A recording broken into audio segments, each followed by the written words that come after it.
Good morning guys. At ako po'y papunta ngayon sa museum. At saka tapos ko lang po maligo ay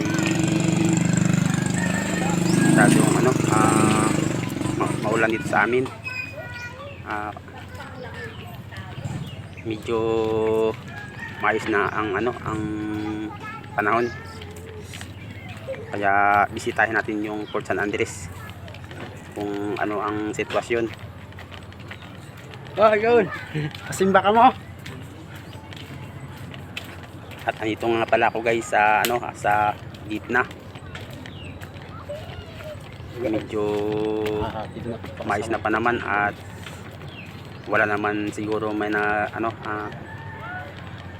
tumbang mga puno. Yan. Napakaganda pa rin ng view.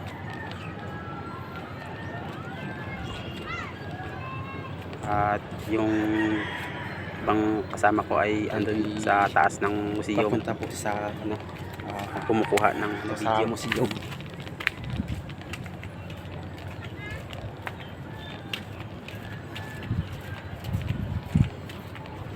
Tayo po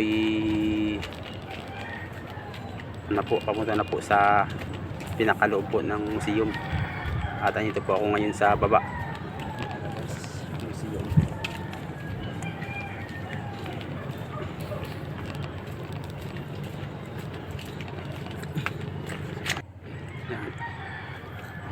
At ayan po ay napakaganda pa rin po at buti nga lang po ay walang may tumba na mga puno. Guys, yan po. Yan, malinis pa rin po. At makakasal muna dito. At subukan nating pumunta sa taas. Yan. At andyan po ay gate lang po yung natumba siguro sa lakas ng hangin.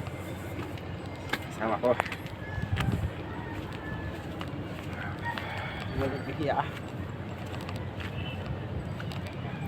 At yan ay basa yung basa yung lupa.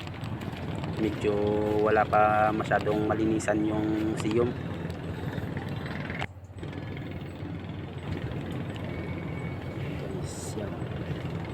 At ayan po ay medyo maulap pa rin, dala ng bagyo. At mabuti nga lang po dito sa probinsya ng Romblon ay hindi masyado malakas ang bagyo dahil signal number 1 lang po, kaya wala po masyadong napinsala. Palagi po tayong magdasal sa Panginoon para mapalayo po tayo sa mga disgrasya at mga sakuna. Maraming salamat po sa lahat-lahat ng mga nanonood.